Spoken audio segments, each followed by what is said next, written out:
Welcome back to another episode of Red Tinted Glasses. Normality returns this weekend. Club football is back, Callum. Excited? Um, Given who we're playing against, no. That's basically simple form. Yeah, no, I'm not excited. Well, normality is back. I'm a Celebrity is back on TV. Aberdeen's version of Ant and Dec are here to describe the Aberdeen game for you. I'll let you decide which one's which. That's very true. Well, given my Geordie links, that makes sense. It makes sense, doesn't it? Yeah, try and bring a bit of comic feel to it. Exactly. But you've said you're not looking forward to Sunday's game against Rangers. Probably share your feeling, but instead of leaving this to the end of the show, we'll use this at the start of the show today. What's your one word to describe how you feel ahead of the weekend? Scared. I think it's self-explanatory, really. Just worried about what's going to happen given the first open day of the season, and they seem to have just got better. So yeah, scared. What about you? Well, yeah, scared was going to be mine, and I kind of thought you might take it. So I'm going to go terrified because Ooh, one better. normally, these are the sort of games you get up for, you're excited about, you can't wait for. But I have just so much fear ahead of this weekend. And I was doing the research ahead of this episode, and I just thought, I don't know how we're going to try and convey some positivity. I think we're going to be struggling for that, to be fair. Yeah, definitely. I echo that. Yeah, well, we'll try our best, but based on the two words that we've chosen, I suppose we should look at why we're equally scared and terrified. Rangers' home form this season. They're in phenomenal form, won every game at home this season and yet to concede at home. Also scoring two or more goals in every home game this season. Only Kilmarnock have actually managed to keep it 0-0 up till half time. So a bit of a challenge this weekend, Callum. Yeah, it is frightening form, isn't it? It's very worrying considering how bad we were against them in the opening day season. Obviously, we've got better since then, but they've just got even better, both defensively and going forward. It's just, yeah, I don't think it bodes well.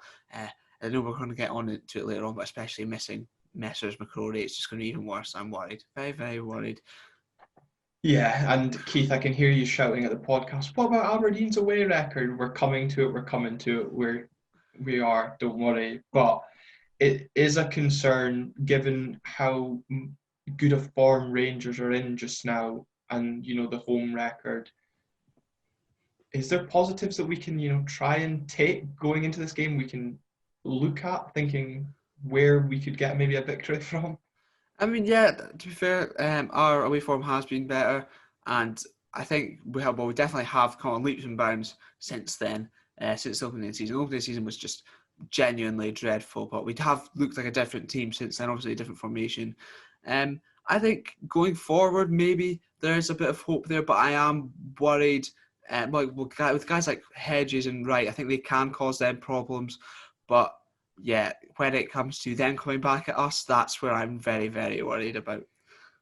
Yeah, that's where I'm worried as well. And one thing that, I've noticed recently in our trips to Ibrox, we've had, more success than previous in recent times. Certainly it was a long wait to end that hoodoo. But there's no crowd at Ibrox this year. I kind of feel that's helped them in a sense that the walking away brigade's not there when it's 0-0 after 70 minutes. And something that we've done in the past is probably frustrate the team, and obviously that then goes into the stands. We can't build on that on Sunday. So I'd be interested to hear your thoughts on a potential game plan. Yeah, I think that's definitely a good point about the crowd, because obviously when things are going sort of Celtic and Rangers way, the crowd are just amazing for them, and then it's just like an absolute wall playing up against them. But then when things split and you do say you go half an hour even without them getting in front, then the things do start to turn very quickly. Um, I think the plan might be to frustrate them. Obviously, without the crowd there, it might not be so effective, but we're not going to go out gung ho because there's no point. 'Cause they've been so good defensively, and they will just hit us on the break, and it probably will capitulate. So I think sort of frustrate them, especially in the first half, and if we can get in level, then perhaps take it from there. Um, but that would be a big ask even at that. Yeah, and I suppose, just a point you make there about going gung ho, we often as fans say, oh, I really wish, we would come out and have a go at Rangers or Celtic, that matter, especially down in Glasgow. But do you think, given this game, we will kind of be a bit more accepting maybe of sitting back against Rangers? I think so, especially in the first half. I think, well, if we stay in it and we're still in it the first half, then at the second half, we do have a chance to sort of build on that first half at halftime, can still get them in, and we can then sort of try and build on that, say, well, we've kept them out, and then we do know we can have a go at them in the second half. We saw against Celtic, we can have a go at them, especially in the first game. So if they can sort of keep things tight at the back, and that'll give us something to build off, then I definitely think that's positive. And it's a big ask, but we have at times looked very good defensively. At times we have looked not so good defensively. So it just sort of depends what we'll get this weekend. Yeah, and I suppose one thing is as well going into this game. We've had games so far this season where we've created chances but not taken them, and I suppose we've had the international break, and we saw on Sunday in the Scotland game where we created chances and didn't take them. Is going to a place like Ibrox, it's really crucial that when we get opportunities, we have to be taking them. Yeah, definitely. We have to be clinical. So thankfully Scott Wright's bagged one since then. So hopefully his confidence will be up a bit more, because I would think it would be an absolute nightmare if he didn't, and then he missed another chance at Ibrox. The people would not have been happy with that. Big Sam, hopefully you'll be a bit more sharp after the international break, get a couple more weeks training. So hopefully he'll be a bit more on the mark. But yeah, I think that's definitely the case. At Ibrox, at the best of times, you do need to take the chances that you get. So let alone right now when they're on such good form, it has to happen. There's no excuses whatsoever. Yeah, I suppose as well you speak about Scott Wright taking his chance. Sam Cosgrove, similar, like you said, obviously match fitness, but gone and got a goal against him as well, so that'll do his confidence the world of good as well. But I suppose we should look at the Aberdeen side of things and where our game plan will be and how we stop Rangers attacking us, as well as they've been attacking everyone else at Ibrox. But you've touched on already, there's so much pain with Ross McCrory not being able to play in this game as part of his loan agreement.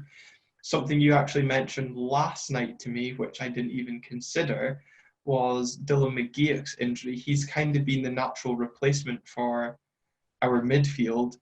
I don't know, is Johnny Hayes going to be fit for this game as well? I've not heard anything about it. I'm hopeful, because obviously they said it would be a few weeks. So hopefully, given the international week, he might sneak back in. But I don't think McKenzie will be giving much away on that front in case. But yeah, the fact Dylan McGeouch's out, so we don't even have him. And it's going to be, let's be honest, like Dean Campbell's still out as well. It's going to be Funso King Ojo, the Belgian Pirlo, stepping in to fill in the shoes of Ross McCrory. Very big boots to fill. And given recent performances, I'm a bit sceptical whether he's got that in him. But hopefully he can prove me wrong. I'd be very happy. If ever we needed a Pirlo-esque performance from him, now is the time. But, I saw on Niall McGinn's Instagram, we're recording this on Tuesday, so it's Monday. He flew back to Aberdeen ahead of Northern Ireland's game on Wednesday. So either he's been left out of the squad or, fingers crossed, not picked up an injury. Which would be a bit of a bitter blow as well. So our midfield's looking a bit short, but you've touched on Dean Campbell not yet being back to full fitness, but we're not really blessed with any other midfield cover, I feel, for Ross McCrory other than Ojo. I know, where's Craig Bryson when you need him? Let's say that as if he wouldn't have been injured by now. He would have been injured by now anyway, so it wouldn't have mattered. Yeah, it's annoying, obviously, with McGeouch injury. No one really foresee that coming. We obviously knew we were going to be without McCrory for the games against Rangers, but I think obviously McKinnon's plan would be for McGeouch to slot in there. He's slotted in a couple of times before. It would have been ideal, but with that injury and then obviously Campbell still out, it's just imagine if like Ferguson gets injured against Rangers. Could you imagine?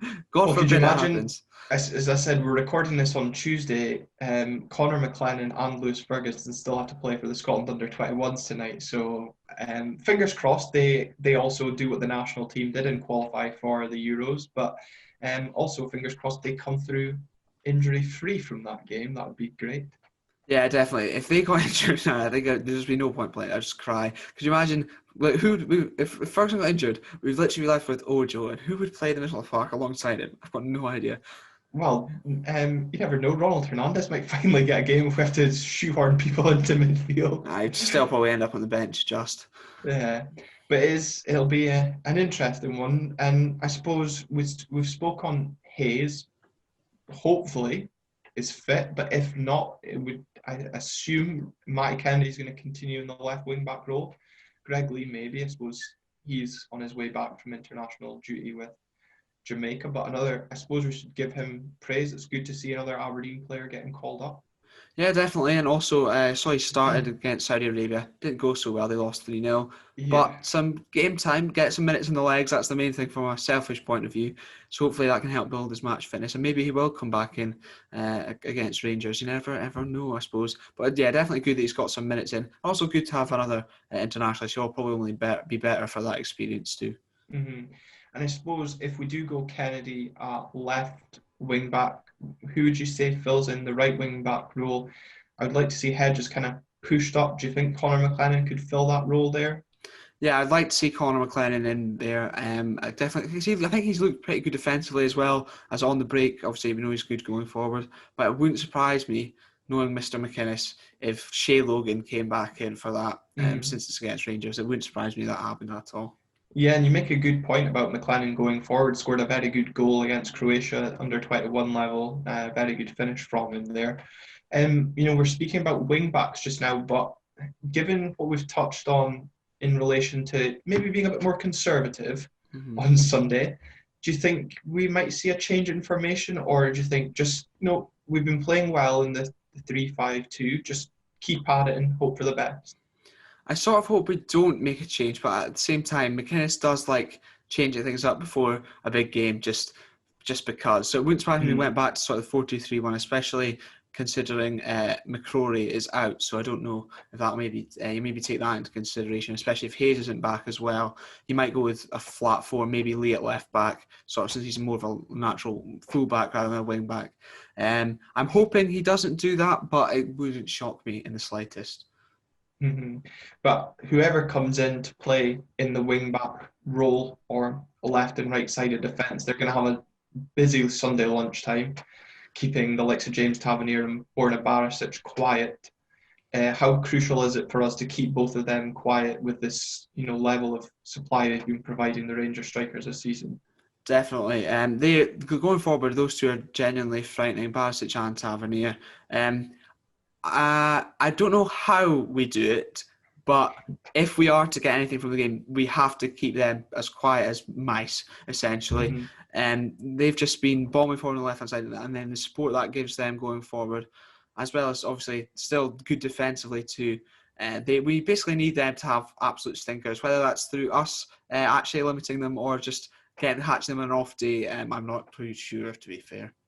Yeah, it's a tough ask, but as you know, we've touched on Rangers' imperious home form. We've been just as imperious away from home as well. 4 games on the road, 3 victories, but no goals conceded. Probably feel a bit disappointed not to have the 4 victories out of 4 away from home. Obviously, the Dundee United game was countless chances and none taken. So, looking back on a game like Dundee United when we did create so much, and it just shows, not taking. We need to make sure we don't have a repeat of that Tannadice performance in front of goal. Yeah, definitely. I think they can take confidence from our away form this season. But you're definitely right in the Tannadice reference there. If we are to get anything from the game, we need to be so much more clinical in the final third, and not even sometimes at times the final ball wasn't even there. Like we were just like wasn't even getting that, and it wasn't even a case of missing chances.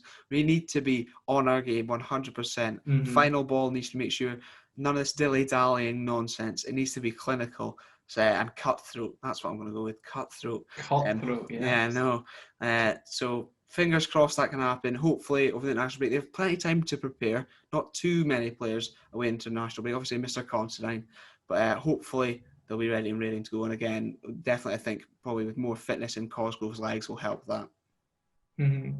Yeah, and we've gone down to Ibrox before and feared the worst and come away happy a few times last season, I think. And, been encouraged, and we pulled rabbits out of the hat before down there. The Scotch Cup replay was one I was kind of a bit fearful for, and obviously, convincingly won that game as well. So, it's not been as bad as before when we went. Was it 26 years before we finally won down there? So, there is reasons to be positive, but at the same time, there's plenty to be fearful of, and I think rightly so. Just hopefully, though, that we can put in a respectable level of performance. I don't want us to just. I know we've said kind of be happy to see us in. I don't want it just to be kind of, with no disrespect to Livingston, kind of what they do. Just go, here we are. We're here for a point, and that's all we're here for. And play like that for 90 minutes. I would like to see us show some attacking intent. Yeah, definitely. I think if we sit in and frustrate them, but we definitely still need to have that counter-attacking threat, which is why I think maybe someone like Conor McLennan on the right-hand side rather than Shea Logan would be better. He's got the pace to get up and down that right-hand side all day long, and obviously he's good going forward as well as defending. So that's what I think would hopefully be better. So if we can sit in and frustrate them, but hit them on the break, that's sort of ideal. And we do have pace and guys like Hedges and Wright as well. So fingers crossed, and hopefully Big Sam will be there to finish things off too. Yeah, well, there we go. That's a relatively positive spin we can put on it pre-match. We just got to hope that everyone gets through this week and from their international games and also training. We don't want any more slips like Johnny Hayes did pre-match in the semi-final. We can't do with any more big players getting injured. No, I don't think. I thought things were. It's like, our squad's nice and big. It's all good. And as soon as a few injuries hit, I'm just panicking all over again. So hopefully we can come through the rest of the international break unscathed. And if we can come through the warm up unscathed as well, that would be ideal. But in terms of Sunday's game, obviously we're sitting just behind Celtic in the table. Rangers have obviously well documented in Scottish press so far their lead in the Premiership. How important is Sunday's game for both teams in terms of aspirations for this season? Definitely, I think it's huge for us, obviously, considering we had such a terrible performance against them in the first opening game of the season. It'd be huge to come out and show what we're actually about. But equally on their side, if they can just brush us off once again, and after the first game they did that so easily, then I think that'll definitely show that they mean business. They're not to be messed with. So hopefully that's not the case, and hopefully we can come fighting back. I think maybe we will be able to take some motivation in saying, look how bad you were. That the criticism you got for that, don't let that happen again, and hopefully we won't. That's very inspiring, Callum. I hope McInnes is listening and just plays that before the team leaves the changing room on Sunday. Exactly, I can get them up for it. Dulcet tones ringing in their ears. Definitely, I can get them up for it. I feel like just let me in the changing room. I don't think that would go well. No, well, certainly if it was like half time and we're 3-0 down or something like that, definitely wouldn't go well. Well, yeah, because in the last time we were 3-0 down at Ibrox, I just left. But to be fair, some of them were leaving as well. I was very confused by that. They were up 2-0 or 3-0, and they were leaving as well, just going, we've won the game. I was like, right, okay, fair enough. But yeah, just abandon it. I probably wouldn't bother if we were losing 3-0 at half time. Probably just get back up the road. Yeah, I suppose we just desperately don't want a repeat of that 5-0 performance. That was a very bad day at the office. So it's a busy period coming up for the club as well. The start of which is now actually we touched on in the last Aberdeen podcast. It was going to be 3 away games in a row, but with the League Cup draw away to St Mirren, that's now going to be 4 away games in a row. Obviously, we've touched on injuries. We don't want to be picking up any more, and obviously, kind of the importance of this game for us. But it'd be good to try and kind of keep some form of momentum going after the Hibs game, wouldn't it? Yeah, I definitely think it's good to get that win under the belt going into the international break, get confidence up there rather than sort of if you lose before the international break, especially in a big game against Hibs, the sort of the mood in the camp will just been absolutely awful. Busy period for the club and busy period for us for the podcasts. Yeah. But I mentioned 4 away games. Thankfully, our away form is good. Here's hoping they can build some momentum, especially in the games after this. I'm not too confident about building momentum with this, but if we can build things after this big game against Rangers, then, we could be in good stead for the rest of the season, good stead for that third place, which, me and you both love so much. Yeah. But Yeah, we'll our see how third that place happens. trophy cabinet will be filling up if we can get a good result here. Exactly. I think this would be the trophy that they'd give away for that for anyone watching on the YouTube version. There we go. That's the third place trophy. We'll take that. But I don't know. Like you said, it's going to be a busy period for us, and if depending how Sunday goes, next week's review and preview of the Hamilton game could be an interesting episode. That's for sure. Yeah, definitely. I think. God, I'm not looking forward to that if that happens. We will just be so miserable. Might make for good I'm viewing. glad. I'm glad we've said that we're not going to record it straight after the game on Sunday. We're going to give ourselves a night off and record Monday, for probably release later on the Monday evening. So we'll keep our hopes up. Yeah, fingers crossed. I don't think that would make for pretty viewing. But especially us watching it, us back. But other people might enjoy some meltdowns. I suppose I might cheer them up. Yeah, not like we've had any meltdowns on this podcast before. No, never. No, I don't know what you're talking about. No, and I suppose before we go, we should end on a slightly happier note. Well, for you anyway. For those of you that have been listening to our content or watching, you'll know we did our own draft project. Since Seoul kindly put themselves into the headlines last week, we jumped on the back of that, unintentionally at the time, with our own McInnes draft project, where we picked our strongest, well, in our eyes, strongest and best 11 of players played under McInnes. And for those of you that have not tuned into that episode, you can listen back on Spotify or previous or any podcast platforms, and obviously on YouTube. You can find that on our YouTube channel. If you've not subscribed, why not do so now whilst you're watching? Very good plug. And hit follow on Spotify or your podcast platform to stay in touch with all the latest episodes. So Callum, you haven't seen what the results were going like.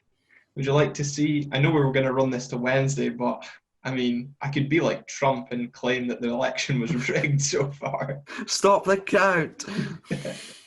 I should have stopped it probably after the first 3 votes, but I don't even think I was leading after that.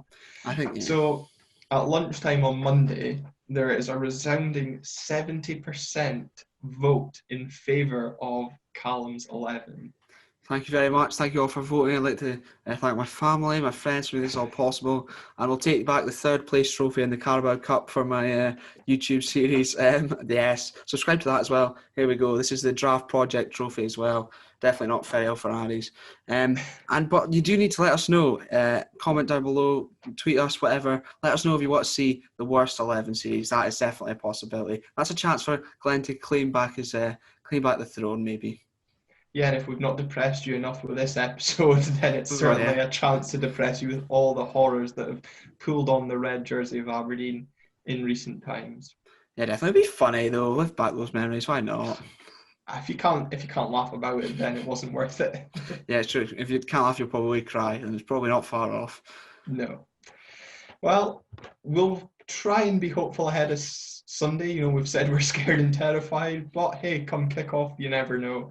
And we'll be back on Monday night with a full review of the game and a look ahead to the midweek game against Hamilton. But for now, thanks for watching. Thank you.